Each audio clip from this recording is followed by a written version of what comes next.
so comfortable with you. I feel like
so comfortable with you. I feel like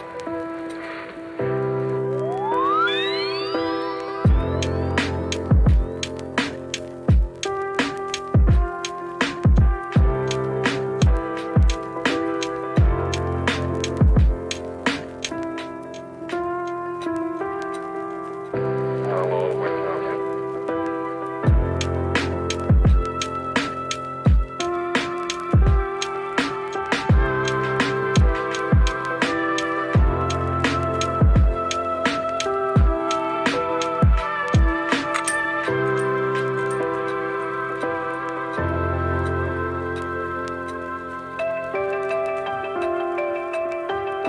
I'll always love you.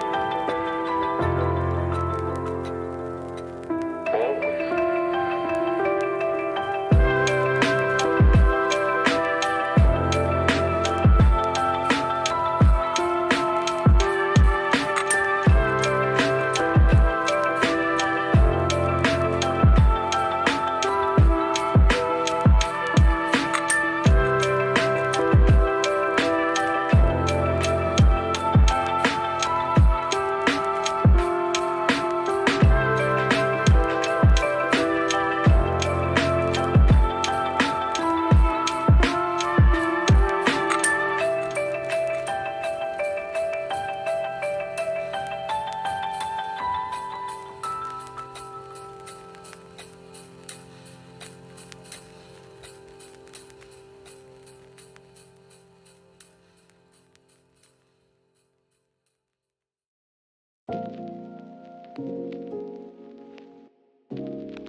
All right, can we hear me now?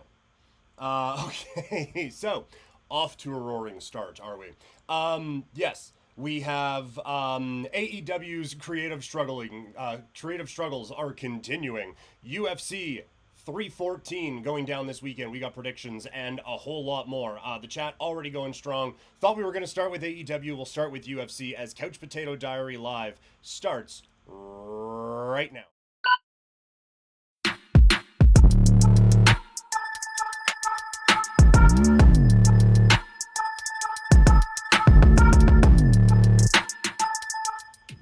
All right. Hopefully, we are sounding good and strong now. Welcome, everyone, to Couch Potato Diary. All right, there we go.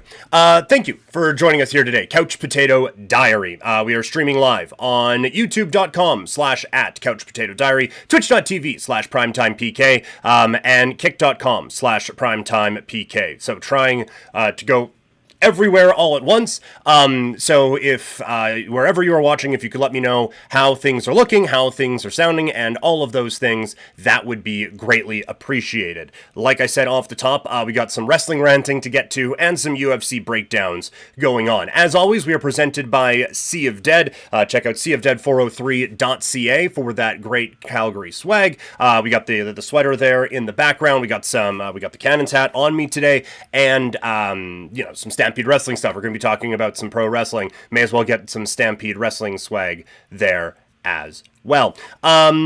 Also, we are fueled by Swift Energy. Go to swiftenergy.gg. Use that code PKPrimetime for the 25% off. So, like I said, I kind of thought I was going to start with UFC talk, but the wrestling chat has been going strong in the chat so far, so we will start with a little bit of wrestling talk. After AEW Dynamite last night, I said going in, there are a few notes that they needed to hit. I don't think they hit any of them. Let's talk about it.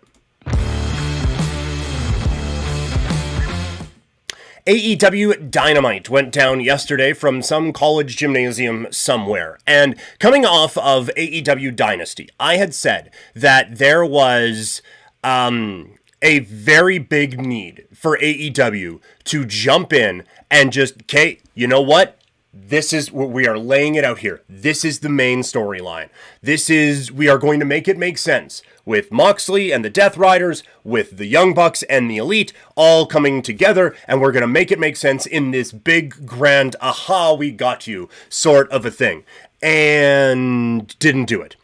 And I just felt like that was a missed opportunity. I understand there is a long-term vision here, and we can discuss whether we think it's a good one, because it's not. But there is a long-term vision here, and so you don't want to give everything away right away.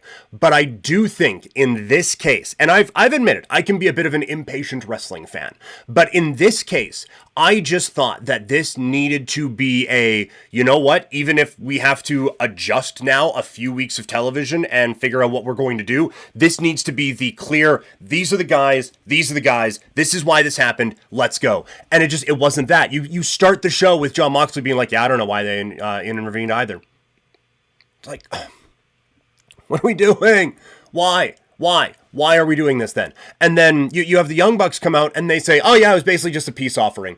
And it was for Hangman Adam Page to go against Swerve. And this, I feel like this happens in AEW so often. And it becomes so frustrating.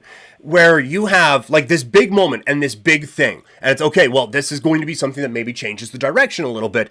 And then it gets kind of addressed, but it gets twisted into a thing, and then someone else comes running in, and you just get further and further away from this one thing. It's like in Grand Theft Auto, where you are on like this main mission, this is my main story, but I got someone buzzing me over here that I need to go play pool. So I'm going to go play pool for a little bit, I guess. I'm going to go do that, and then you do that, and you come out, and then all madness breaks out, and you just get further and further away from that main storyline, because now we're running away from the cops, and now we're in this different thing. And it's like, well, I just wanted to do that thing over there. Why are we getting away from that? I don't know why we went on a Grand Theft Auto rant, but I hope you kind of see my point, is that you have like this big moment, or what should have been a big moment. You know, the crowd is behind Swerve. The fans are behind Swerve. He is proven as an AEW champion before, and goddamn does he feel like a main eventer right now. You have this big thing. It's okay, if you don't want to go with him, then fine. But the main turn and the main whatever to get away from that needs to kind of tie in with the bigger overall point. And there is something there. And that is why I get a little bit more frustrated with this, is you can do we are the guys on the inside, we want to like kind of kill this thing, right? And that's basically what this is right now, is that the Death Riders is Jon Moxley wanting to shape AEW into his vision of professional wrestling, that they want to turn this company into what they think pro wrestling is supposed to be. And fine, okay, then you have the Young Bucks, who were kind of trying to kill the company. Like it was a year ago, because it was around the NFL draft, where they did that thing on Tony Khan, and then he shows up on the draft in the neck collar. And again, that this is another example of that, where, okay, they're in charge now, they're the EVPs, and they're able to run things a little bit, and then Tony Khan comes back, and we don't really address that, but we're still just like two competing entities on the same thing, but it's never really talked about, and then it kind of just goes away, and there's the paper shredding thing, and then that everyone is holding on to that as, okay, this was that tie-in, and it's Omega just saying, you know what, they were just shredding documents about like old private jets and stuff like that. And I am hoping that that is him just being naive and there is a bigger thing going on. But again, AEW, and this was one of the things we talked about in the preview yesterday, AEW has lost all goodwill and lost the benefit of the doubt that, okay, well, this will be addressed. Because we're about 9 this will be addressed ago, and nothing gets addressed and nothing gets done. The only thing that happens is the TV ratings go down every week, and the size of buildings that they go to go down every week.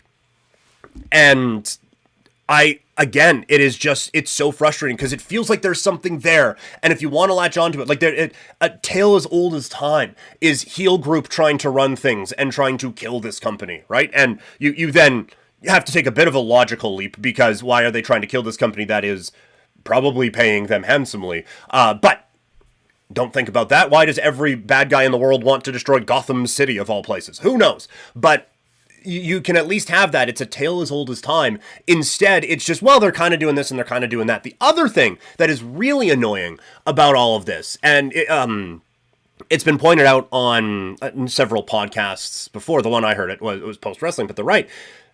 Okay, if you want to say, like, Moxley wants this company in his own image, and he doesn't want these just soft challengers, he's getting some pretty hard ones. You know, like Swerve Strickland, the match that we will remember him for is death match where he's getting needles put through his face. And to set that up, he invaded someone's home and were lighting things on fire and stuff like that. So I would say kind of a badass. You have Edge, Adam Copeland, who as Edge speared Mick Foley through a flaming table at WrestleMania and has been in thumbtacks and took several months off because he broke his leg diving off the top of a steel cage. And so again, and before that it was Bryan Danielson, who has almost died and come back in AEW and in pro wrestling. So okay, if you want to say like all we have are these just like flippy dippy bullshit guys, then fine. But then it should be against like Will Ospreays or Ricochets or Speedballs or guys like that, right? It shouldn't be the guys who kind of fit the style that Moxley is saying that he wants in this company anyway. So it just, again, there's this disconnect of what is going on. The other part, I know I've said the other part, another part that is very frustrating about it is that, okay, if you want to do this, we're going to kill this company bit, then fine. But no one else has gone against that, right? Like Swerve, I want my world title back. Adam Copeland, I want to be the world champion. Bryan Danielson, I'm world champion until I lose and then I retire. No one is saying, well, no, I want to take that back from you. You had that in the beginning when it was Darby Allin and Orange Cassidy and those guys. They were fighting for the soul of AEW, and then they lost, and then that story just kind of floated away. And you have, again, Moxley saying that he wants to crumble this company down just to build it back up, which doing a hell of a job. But no one else is fighting against that. They're all just, well, I want to be AEW champion because I want to be the champion. Okay, but he's trying to kill your company. Do you not understand that? Yes, but what if I were champion? Like, God. It's just annoying. Crash in the Twitch chat. The only long-term story that has worked is Swerve against Hangman because they keep getting in each other's way. Look at Cope Christian. It seems like they should hate each other, but they aren't doing much against each other. Yeah, Cope and Christian could have a huge feud, and they had a pretty good kind of back and forth in there a little bit, and now it kind of seems like maybe we're setting them up for to team together because both their factions have just turned on each other. But that is an excellent point, Crash. Swerve and Hangman is an excellent long-term feud, which makes it all the more infuriating that now they're teaming together! Or at least it seems like it. Like, okay, I said this on the preview show, or maybe it was the Dynasty recap. There are times where, you know, hockey or UFC fights, which we'll talk about a little bit later on, there are tons of trash talk. These guys hate each other. And then you get a blood feud and all of that. And then you go through the thing, and then it's, you know what? I hate you, but god damn it, Ron Burgundy, I respect you. And then you handshake and hug and do all of those things, and we get very, very happy about it. And okay, this shouldn't be that. One guy broke into his home and stood over his newly born child in their crib whilst breaking into their home. The other responded by lighting a house on fire. I don't think one match gets over that. Also, you tried to kill each other in a cage match. There had pile drivers on cement blocks, and again needles. Like what are we doing? Why are these guys getting along? We don't have to they don't have to have a 9-year blood feud where they just hate each other the whole time and they're the only guys who they can wrestle. But let's not have them get along, okay? And if we are having them get along, then have it be, these guys are going to kill our company, and this is the only thing we can do to save it. Cool. Done. Because we kind of did that last time, and then, these guys are going to try to kill our company while we're trying to get together to save it, and then Hangman got super pissed that people were helping out Swerve and started lighting shit on fire. It's just so annoying that, you have this thing that created so much emotion, and then 3 months later, it didn't really matter. They did this with Willow Nightingale and Chris Statlander as well, where that was an amazing feud. And then they had just a hardcore match for the ages. And then they weren't on TV for 2 weeks, and then Chris Statlander came back as a babyface. Why? There's just no...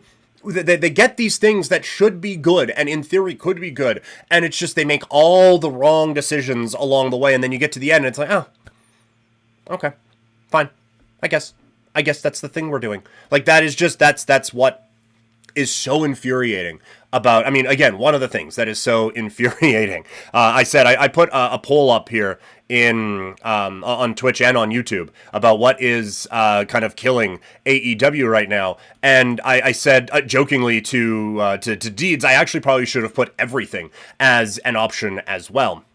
So it is just, it's so frustrating. Andrews, Crash Andrews with another one on Twitch. Did AEW jump the shark with the plastic bag? I can't remember it being this bad before then. It wasn't great with long-term feuds, but this is all garbage at this point. Almost to the point that I might miss my first Owen Cup if they do come back. I think that was kind of the last straw for a lot of people, and it has kind of continued on with this thing. I thought for me, the real kind of jump the shark moment, I think that for me, it was the Devil story, where you have this Adam Cole MJF thing. Are they, aren't they? We're best friends. We're going to Outback Steakhouse, but maybe we kind of hate each other, and we're having matches and all these different things. And then we're getting all these attacks, and no, man, I promise it's not me. And then it does end up being Adam Cole. And then it just it felt like that because everyone was so into it and so invested in it, and then that goes away. And then, yes, there are injuries. Adam Cole breaks his leg and all that, but that goes okay, it's the Devil, and he is here, and it's just okay, so MJF is the good guy now, fine, we were kind of getting behind him, he was fun, but then MJF kind of has a comeback when he signs his contract with AEW, and he's got the AEW tattoo, and Adam Cole is still the heel, but then there's injuries and movies and stuff, and then when they come back, we're just fuck it, MJF's a heel again, and we're going to try to explain away all of that storyline, and we're going to go really hard on trying to explain that away, and none of it's going to make sense. And it just felt like that was the real, whew. So I guess, because before the show part of the stream really started, Crash, you had mentioned that this is WCW 2000, and I do have a thought on that. We'll get to that in a second, but to kind of continue that thought a little bit further, I thought that the Devil storyline was Halloween Havoc going off the air before they finished the pay-per-view, and I think the bag over the head thing, I think that was the finger poke of doom. The one was the thing that really got people okay, so what is going on here? Because that wasn't satisfying. I kind of hated that. So can we not? Let's take a look at really what is happening here. And then when you take a look at it, and then that happens, and it's oh, I'm just out. Oh, I'm out on this. Yeah, and that is another part that you bring up, Crash, in the chat. Wardlow spontaneously combusted somehow, because where has he been? Totally, that is another thing that they do. And, I mean, one of the guys they did that with is now North American champion in NXT, where, okay, we're going, you know what? This is a place where young guys can get opportunity. We're not just a bunch of 50-year-olds who are wrestling the WCW 2000. Where we got young guys who can come in, too. Look at this push Powerhouse Hobbs gets. He won a ladder match, and then out he goes. And okay, but we got Wardlow. People love it. Powerbombing people. It's a powerbomb symphony. In fact, no, he's gonna be gone. All right, but now we are fully. But Ricky Starks is our guy. Maybe he said something to an Edge who didn't really like it all that much. But Ricky Starks is okay. We're not gonna go with that guy either. They have so many stops and starts, which is one of the main criticisms of WWE. And really, like every time you kind of poke a hole into all these different things, you start to notice a frustrating thing from another era and a frustrating thing from another era. Yeah, the suplex on the bat was the cattle prod. Yes, that again, we could make so many comparisons, but the whole like Wardlow, Powerhouse Hobbs, and they're going with him again now, it seems. That whole thing is very kind of reminiscent of like WWE 2009, 2010, somewhere around there, where you know what? It is Kofi Kingston's time, and it's Evan Bourne's time. He's gonna be our guy. It's Jack Swagger's time. Okay, it's who, what? Maybe not. You know, like you would have all these stop and start and stop and start and stop and start and stop and start with all of these different characters. Yeah, even going back to Vader. That one was just Shawn Michaels was pissed at him, but. You have a stop and start, and we get invested, and we get excited because it's a new character and it's a new thing. Wrestling fans love new. Jim Ross says that on his podcast all the time. Wrestling fans love new, and so okay, we got this new young thing that we're really excited about, and then it kind of fades away. Even like the championships, you build up a big title, the TNT title. This is our mid-card championship, but we're gonna also introduce what was it? The Atlantic title, and then it's the intergalactic whatever, and now it's the international championship. And okay, well which one of the are they the same? Are they what are we doing? Oh, now we're doing the Continental Cup. That's gonna be a championship as well. Like what? What are we doing here? You just, again, you have all these like great ideas, like, okay, we're going to run with this. And then it's just, it's gone. And then we're going to run with this, and then off it goes. And we're going to have the Young Bucks take over the show. And okay, they take over the show for a couple weeks, and then Tony Khan comes back in a truck, and now they're both running the show. And it really doesn't seem like there was much consequences, even though we had a bunch of matches saying that this is for the heart of AEW. And now we are doing it, now we're doing it again. The main comparison I think you can draw with AEW, because Crash, I do think that the WCW 2001 is apt. I do think the wrestling on these shows are a little bit better than what was going out at WCW 2000. And so the comparison I would make would be like TNA, like 2008, 2010 range, where there's so much talent. They have this amazing opportunity on television, and there isn't one story that makes a lick of sense. That's where it is, where you have like, okay, we're going to do, and the other comparison I wanted to make with that is that every 6 months there's a new faction that wants to kill everything, right? It's the main event Mafia. It's what was it? Where they are coming with Abyss running out saying they are here, and then it's a new company with or a new faction with Fortune and those guys, right? And then you have Aces and Eights, right? Like it was just it was every quarter basically, or every half year. Okay, we're gonna have a new thing that's gonna try to be the NWO. That is the thing inside the thing that is gonna try to ruin the thing. And that is this year. It's the Elite are going to try to kill the company. It's the Death Riders are going to try to kill the company. And we have all of this unbelievable talent. And none of it is coming together in a cohesive way that is drawing the eyeballs that you would think all of this talent should be drawing in. And that is another part of this whole thing, is that there is so much frustration with this show, because you have an amazing opportunity and you have an amazing roster. Moxley said it at the start of the show that this is one of the best rosters ever assembled in AEW or in pro wrestling, when you look at the amount of talent that they have. And then you get Adam Cole winning a title on Sunday. No one cares. And it's a one segment thing. a vignette thing, and you have 3 championships right now. Think about that.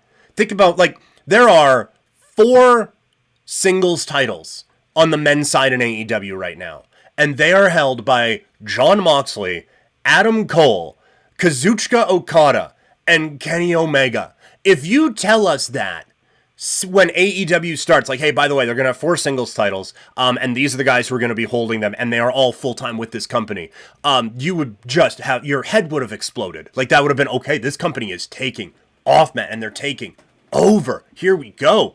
And it's not the case. Like, Okada has never felt more irrelevant in pro wrestling than he does right now.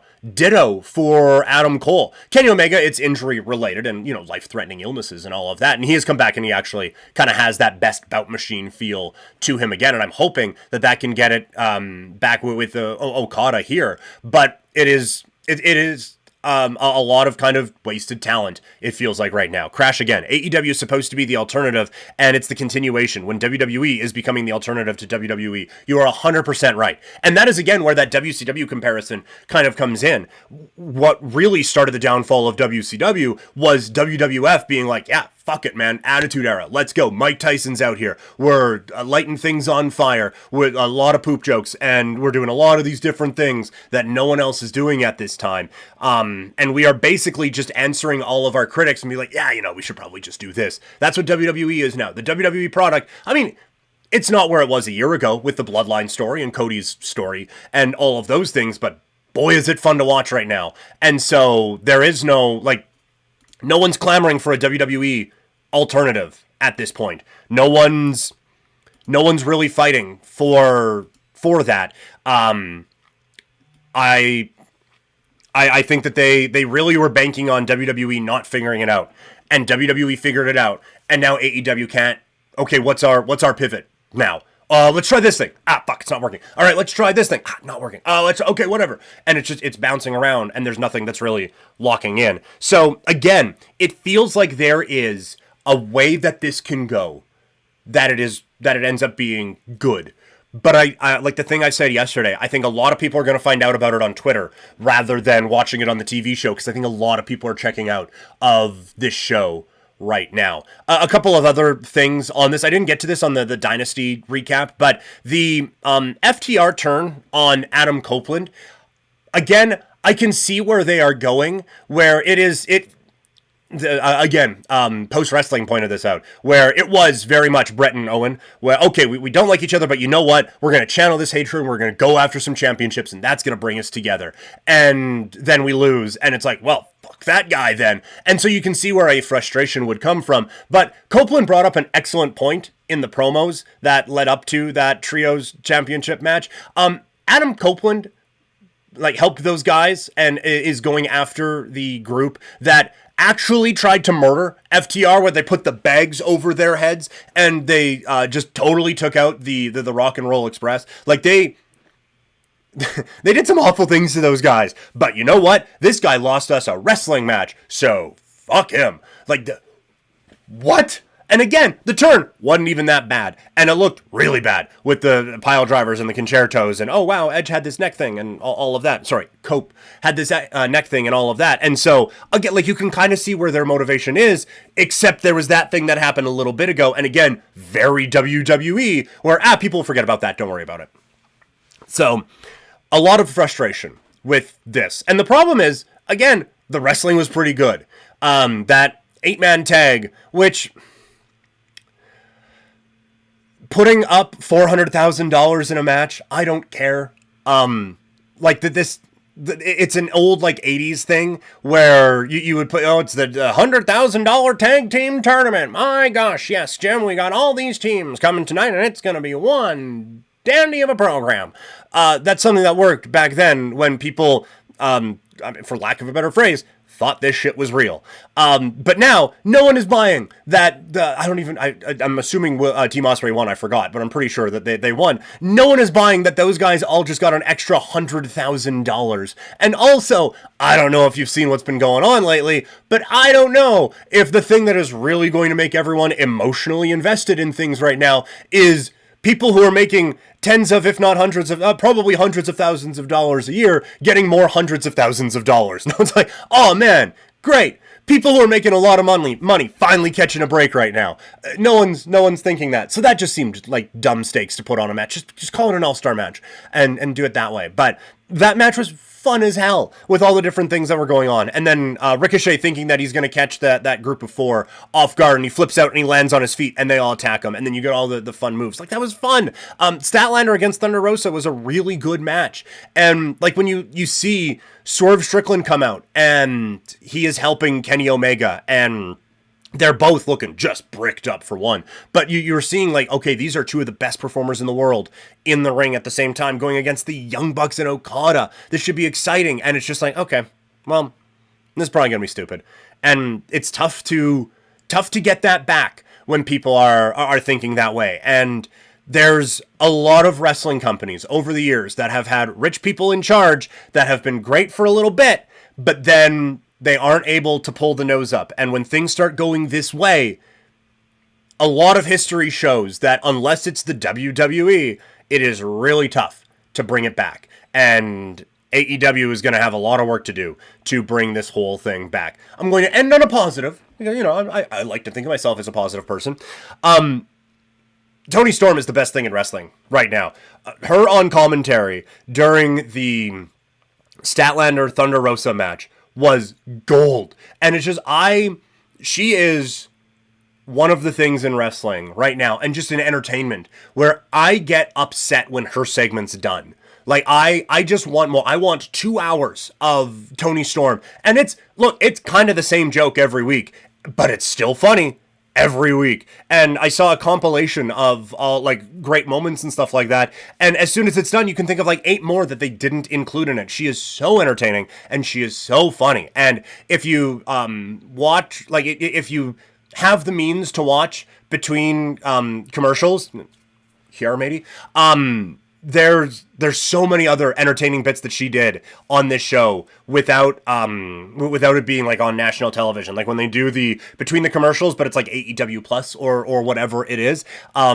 She is just absolutely on fire. I don't think it made the actual broadcast, but she was talking about like, well, Thunder Tits with Thunder Rosa, and with Statlander we'd be Thunder Thighs, and if I was with Tony Schiavone, we'd just be tits. It's the delivery and it's the everything about it that is just chef's kiss, amazing. So there, AEW. I said something nice. Toni Storm is the best thing happening in pro wrestling right now. So yeah, wherever you're watching, let me know in the comments. Can we pull the nose up on AEW this week, this summer, because it's not great right now.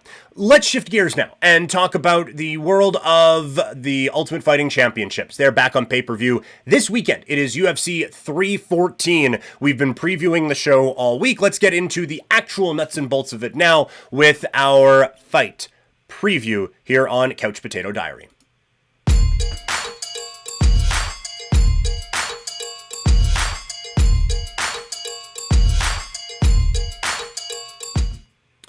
It is another pay-per-view week for the Ultimate Fighting Championship, as they are out with UFC 314 coming up this weekend. In the main event, it is Alex Volkanovski taking on Diego Lopez for the Featherweight Championship. Co-main event, we got Michael Chandler taking on Paddy Pimblett. Real interesting fight coming up in the lightweight division. So let's run through some of our main card, all of our main card picks.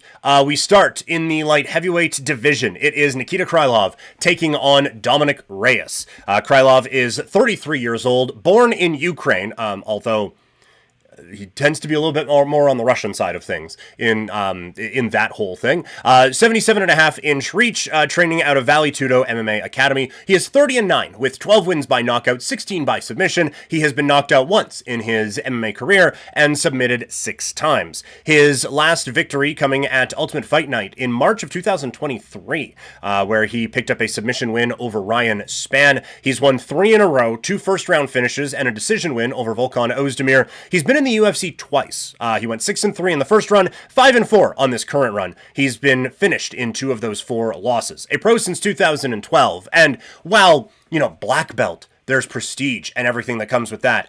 That part of the world, they do these things so much cooler because Nikita Krylov, instead of, oh, he's a karate black belt or whatever, he is a master of sports of Ukraine. He's a first-degree black belt in Kyokushin, karate. I didn't say that right the second time either, but we're just going to move on. He is a master of sport of Ukraine in hand-to-hand combat and a master of sports in submission fighting. You have those things on your resume, you're a terrifying human being. Like, that is a scary list of things to be called. A master of sports in hand-to-hand combat. Like, that is such a badass way of putting, yeah, this guy beats up people. So there you go. Like, he's just, oh, it's so cool how they call those things over there. Anyway, not the point. He is taking on Dominic Reyes, 35 years old, born in California. He stands at 6'4" with a 77-inch reach, training at Joe Stevenson's Cobra Kai. 14-4 is the record, 9 wins by knockout, another 2 by submission, with 3 losses coming by way of knockout, and the judge is required on 1 of his losses. So his resume includes a knockout win over Anthony Smith at UFC 310, back-to-back KO wins after 4 straight losses. 3 of those were knockout losses. Reyes started his career with 12 straight wins, earning an opportunity at the light heavyweight championship against John Jones. He would lose that, and thus starting the 4-fight losing streak. 8-4 in the Ultimate Fighting Championship, with 6 finish wins in that time, and he has been a pro since 2014. So it's interesting to talk about Krylov with the layoff there, going all the way back to March of 2023. So we're talking about a couple of years now since this guy has been fighting in the octagon, and he is the betting favorite coming into this one. He is at minus 185 going up against Dominic Reyes, plus 155. Reyes, that 3-fight winning streak, back-to-back wins, it's not quite the level of fighters that he was losing to, right? It feels like it is a bit of a restart. And Anthony Smith, when we look at the career, yes, but that's his most recent bout. And it's just Anthony Smith is not that guy anymore. Now, I will say, Nikita Krylov, again, like, he has a couple wins over some dudes. Like, the 3-fight win streak starts with a victory over Alexander Gustafsson, and then a decision win over Volkan Ozdemir. Like, those are guys. And the submission win over Ryan Spann. Ryan Spann beat Dominic Reyes a little bit ago. I believe they fought. Anyway, I might have that mixed up. Either way, you have this, like, both of these guys who, it seems like they faced real tests, stumbled, we hit a banana peel, and now they're coming out of it and now seeing where they stand. I feel like 2 years off for Krylov is just a little bit too much right now. And I understand, like, Dominic Reyes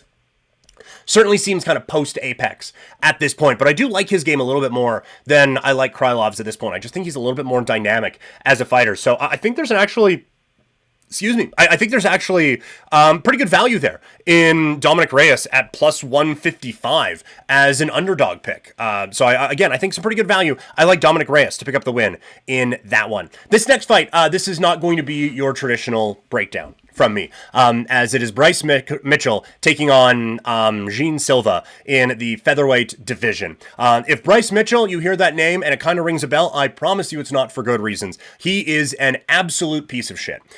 Bryce Mitchell has stated before that the U.S. government stages mass shootings to advance a gun confiscation agenda. He has also criticized the Federal Reserve as a corruption institution that is manipulating the value of the U.S. dollar. He is a flat earther that believes gravity is a hoax. And in 2024, he indicated that he would homeschool his son because he did not want him to be a communist, to worship Satan, or to be gay. In January of this year, he made several horrendous remarks. I'm not going to repeat any of them because I don't want it to be able to be clipped that I said those things, but he was a Holocaust denier. And not only that, but had some very positive things to say about the side of that was putting on the Holocaust. So just a horrendous human being. And also said that gender-affirming surgeries in Germany are evidence of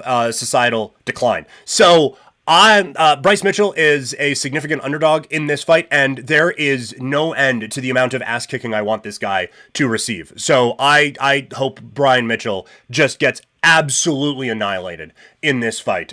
So I take Silva by any means necessary to win that fight. Moving on. We do have another intriguing fight coming up in the featherweight division as Yair Rodriguez takes on Patricio Pitbull. Rodriguez is 32 years old, born in Mexico, standing at 5'11" with a 71-inch reach advantage. He trains at Huntington Beach Ultimate Training Center. He is 19-5 with 1 no contest, 8 wins by knockout, 5 by submission, 3 knockout losses, and 1 submission loss. His last fight was a submission loss to Brian Ortega back at the Ultimate Fight Night card in February of 2024. So, again, bit of a long layoff there. Back-to-back losses, finished in the 3rd round in both of them. 4 losses in the UFC. He's been in the promotion since 2014, 10-4 with 1 no contest. 3 of the 4 losses against former champions in Frankie Edgar, Max Holloway, and Alex Volkanovski. And the other loss, a former title challenger in Brian Ortega. So maybe we do a little bit more losing than we want if we're Yair Rodriguez, but we're facing the best of the best in those fights. He's been a pro since 2011. And he is welcoming promotional newcomer, but certainly not a newcomer, to high-level fighting. It is Patricio Pitbull, who's 37 years old now, training out of Brazil, 5'6", with a 65.5-inch reach advantage, training at his own gym, Pitbull Brothers. 36-7 for the career, 12 wins by knockout, another 12 by submission. He has been stopped just 3 times in his career, 2 of them by knockout, and the 1 time he was submitted. This is, I think, an interesting fight when you look at it from Pitbull's standpoint. Again, he's a newcomer to the Ultimate Fighting Championship. His last fight was a 3rd-round knockout win over Jeremy Kennedy at the Bellator Champion Series 1. That ended a 2-fight losing streak for him and was his first finish win since 2021. He's 4-3 in his last 7. 1 finish win, was finished twice. He's the former Bellator lightweight and featherweight champion, also challenging for the bantamweight championship. He exits Bellator with the most wins in that promotion's history, and given the state of it right now, will probably finish with the most wins in Bellator history. Also the most wins in title fights in Bellator history. He was the runner-up in Bellator Season 2 featherweight tournament, won Season 4 and Season 9. He joined Bellator in 2010 at Bellator 15. 24-7 was his career in that promotion, and he is a BJJ black belt. This is going to be a really fun fight. Both these guys can bring the action. Both of these guys effective on the feet, effective on the ground, well-rounded guys, but I do think that, maybe Pitbull, just given where this fight, given how these guys fight, I do think Pitbull probably would prefer this fight to be on the ground, and Yair would probably prefer this one to be a stand-up battle. The big number that stood out from what I read to you guys was that reach. Rodriguez, you can make a case that Rodriguez is a lightweight, fighting at featherweight, and you could make a case at this point in his career, Pitbull is a bantamweight fighting at featherweight. Because Rodriguez is 5'11" with a 71-inch reach, and Pitbull is 5'6" with a 65.5-inch reach. And I just think Yair is a skilled enough striker that he is going to be able to keep that distance, keep Pitbull off of him, and be able to pick up a victory here. So I think that this is... I think it's a fun fight. I think it's a really entertaining fight. I think it is a good kind of litmus test to see where Pitbull is right now. But I do think at the end of the day, I think Yair Rodriguez probably comes away with a victory here. Just trying to take a look at some of the props for this one. And of course, the first site I go to doesn't have them up yet. It's Thursday. We should have those props up by now, right? I'm just going to put that out there. This is a UFC fight card. We should have props available for us. But go to a different one. Gonna click on that because Yair's a minus 189 favorite. There's not, I don't think, a ton of value in that one. You can get under 2.5 rounds at plus 120. So I think there is a little bit of intrigue in that. Yair Rodriguez by knockout or disqualification is plus 300. So I think that's where the value is Yair Rodriguez getting a finish win, because I think that there's going to be a lot of action here, and I think Yair, I don't think he's going to be able to pitter-pat his way to a win over Pitbull. I think there's going to have to be some substantial punches coming on the other end for Yair, and I think he's going to have to put him away. So that is what I would click on there, is Yair to finish, getting a knockout win there at plus 300. 100. And then we get into the co-main event, as it is Michael Chandler taking on Paddy Pimblett in the lightweight division. Chandler is 38 years old, born in High Ridge, Missouri, training out of Kill Cliff FC and Nashville MMA, 23-9, with 11 wins by knockout, 7 by submission, 4 losses by knockout, and 1 submission loss. He is coming off of a decision loss against Charles Oliveira at UFC 309. He's lost 4 of his last 5, 2 by decision and 2 by finish. He's 2-4 in the Ultimate Fighting Championship. He's finished both of his victories. He has been with the promotion since 2021. Hasn't won a decision since 2018. That was back in Bellator at Bellator 212 against Brent Primus. He's a 3-time Bellator lightweight champion. He went 18-5 in that promotion. He is a 10th Planet Jiu-Jitsu black belt who is also a Division I All-American wrestler. Back in 2009, he was a 2-time Big 12 runner-up and team captain at the University of Missouri. Taking on Paddy Pimblett, who is 30 years old, born in Liverpool, England, training at Next Generation MMA Liverpool, 22-3 for the career, 6 wins by knockout, 10 by submission. He has been submitted once and otherwise lost 2 when it went to the judges' scorecards. His last victory was his last fight, and it was a submission win over King Green back at UFC 304, riding an 8-fight win streak. He has finished 6 of his last 8. Green submission ends run of back-to-back decisions. He's been in the UFC since 2021, and in 6 fights, he has 6 wins, finishing 3 in the first round. He hasn't been finished since 2013, and he is the former Cage Warriors Fighting Championship featherweight champion and has been a professional since 2012. So, we have again, this is a really interesting fight because Michael Chandler, we still view him as a high-level fighter, but he has lost 4 of his last 5. Now, the guys who he has lost to, Poirier, Oliveira, Gaethje, no harm, no foul in any of that.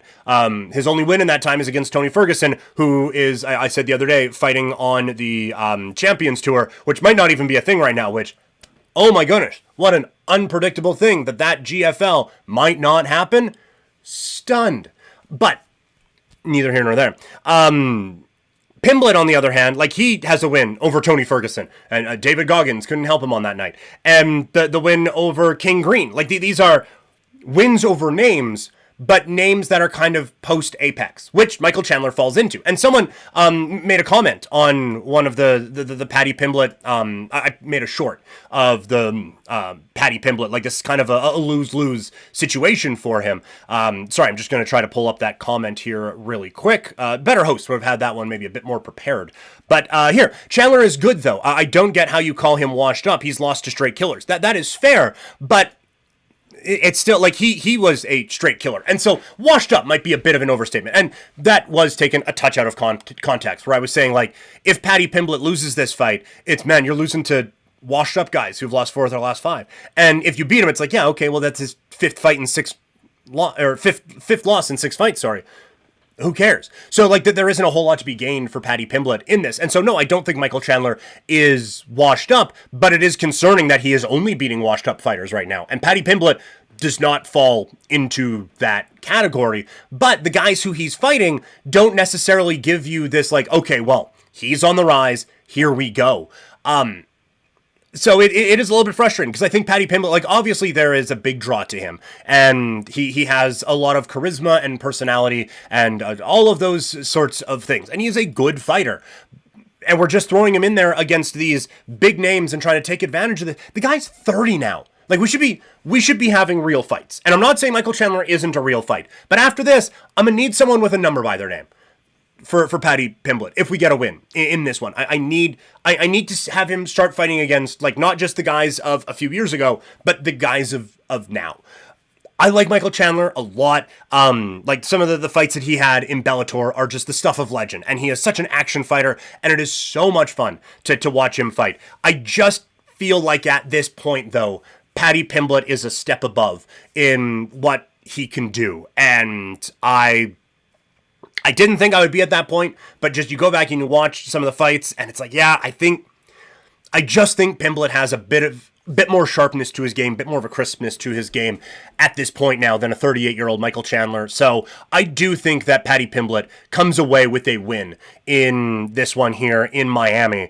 Just taking a look at the odds, I don't think minus 150. That is right on the edge of I think we'll do that. So Paddy Pimblett, we're going to put him on the card at minus 150 for that one. And then we get to our main event of the evening. Another very intriguing fight, as it is Alex Volkanovski taking on Diego Lopez for the UFC's Featherweight Championship. Volkanovski, the former title holder, is 36 years old, standing 5'6". He was born in New South Wales, Australia, training at the infamous City Kickboxing. 26-4 for his career, 13 wins by knockout, another 3 by submission, 3 knockout losses, and 1 decision loss. He is coming off of a knockout loss against Ilia Topuria at UFC 294. It was his first loss at featherweight, and it is now back-to-back knockout losses for him. He has lost 3 of his last 4, 2 of those coming to Islam Makhachev.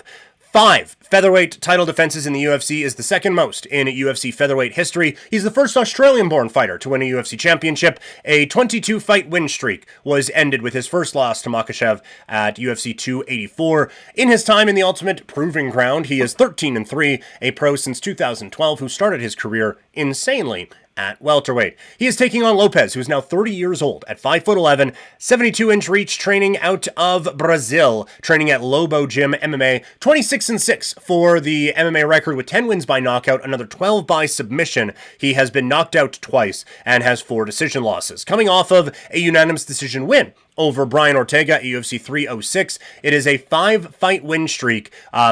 3 of those, the first 3, came in under a minute 40. Now it's back-to-back decisions. He took his UFC debut on short notice, just 5 days, losing to Movsar Evloev. He's 5-1 in the UFC, and he's been in the promotion since 2023, after a bit of a setback on Dana White's Contender Series in 2021. A pro since 2012, he is a BJJ black belt. If you are a long consumer of my content, you will know that I am a fan of Alex Volkanovski. I think he is genuinely one of the better fighters in the history of this sport, and I think he puts together all the aspects of MMA so effectively.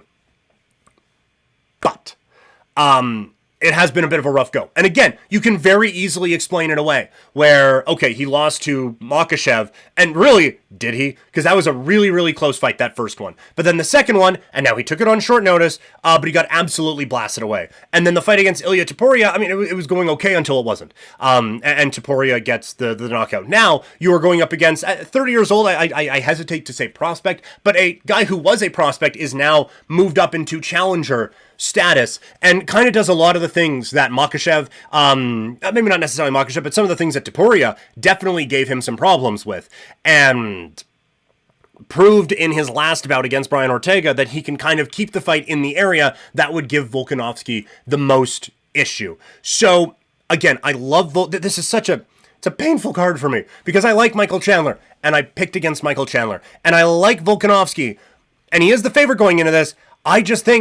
I think the run is over. And we talked about it before. It is also desperation time for Volkanovski, because a loss in this fight and title hopes, I think, are done. He's 36 years old, and if he loses, then he will have lost to the 145-pound champion, the 155-pound champion, and the number 1 contender for the 155-pound title. Only so many places you can go from that. Now, if it's a competitive loss, you can probably get a rematch against Diego Lopez, but still, this is kind of it. This is the last dance for Volkanovski. And so there is some desperation in there, and I just have to assume, given the work ethic of this man, that he is understanding of that. And he needs to kind of push that a little bit more. But we have seen so many times, and we're seeing it at City Kickboxing right now with Israel Adesanya. Sometimes when your time is done, your time is done. And now it's kind of Lopez's time. And I do think that he maybe skipped a step. I do think that there is a step you go from beating Dan Ige and Brian Ortega to then getting a shot at Alex Volkanovski.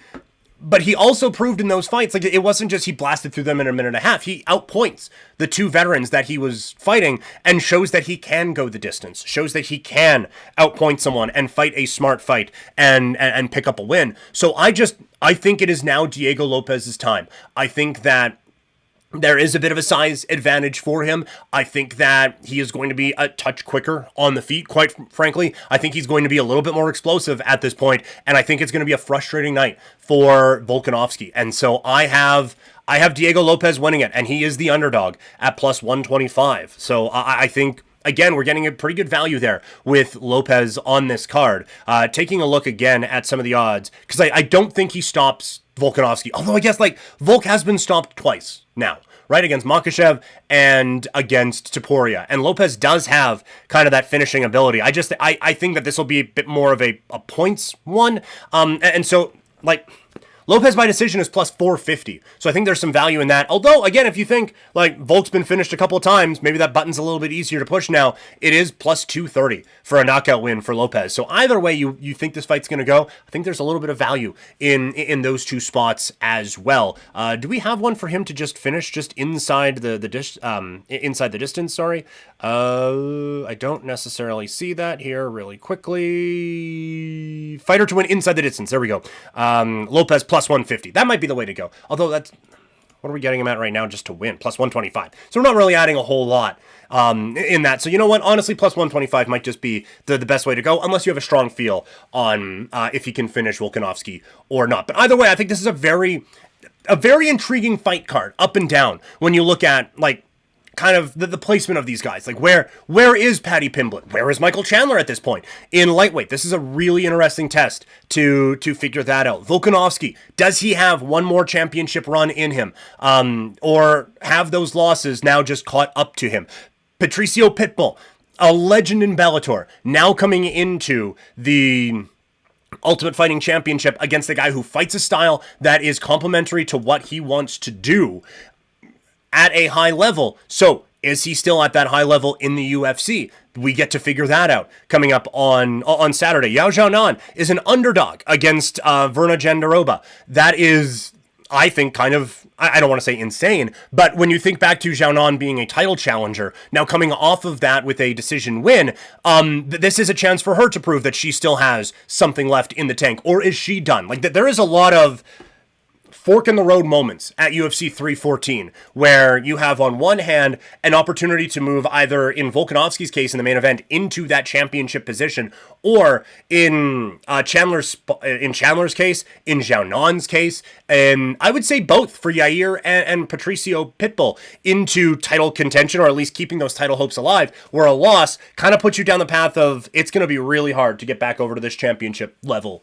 now in the UFC. So a lot of very important fights coming up at UFC 314 this weekend. That is going to do it for the streams today. Thank you guys so much for tuning in. I think it went pretty smoothly, stream quality wise anyway, here on the show. So thank you guys so much for hanging out. Again, it is youtube.com/@ Couch Potato Diary. It is twitch.tv/primetimepk, and it is kick.com/primetimepk. You can follow me on social media. You see it there under the cat on the bottom. But you can follow me on Instagram. I am at Primetime Klein. Make sure if you're on Instagram, you hit that notification button so you know when we are going live and when different videos are coming out. For me, for the rest of the week, I do have an interview. Hopefully, I never like to announce that we're doing an interview until it actually happens. Just, people's lives get in the way sometimes. But the hope is we're going to have an interview talking about the Flames coming up on Friday's podcast. That one will be a taped version. But coming up a little bit later on today, going to do another video game stream over on twitch.tv/primetimepk. Going to continue on with our Toronto Blue Jays there. After abysmal performance against the Yankees in the wild card game 2, we have all the marbles on the line in that game 3. So we're going to be playing that Friday. I'm going to be on Sportsnet 960 The Fan, going from 1 to 3 Mountain Time, talking all things sports, hanging out with Logo and the gang on Sportsnet today. If you want to see me in Calgary, I am at Pazzi. I was at Pazzi yesterday for trivia. I'm going to be there Saturday for Name That Tune, and tonight is Bitter Sisters at 7:30 for some trivia there. So thank you all so much for hanging out again. Check out seaofdead403.ca. Some really cool Calgary merch and Calgary swag that you can get there to rep this city. And check out Swift Energy, swiftenergy.gg. Some really good flavors there, and it does help with the energy and the focus. So thank you guys so much, and I'll talk to you all later. Have a great rest of your day.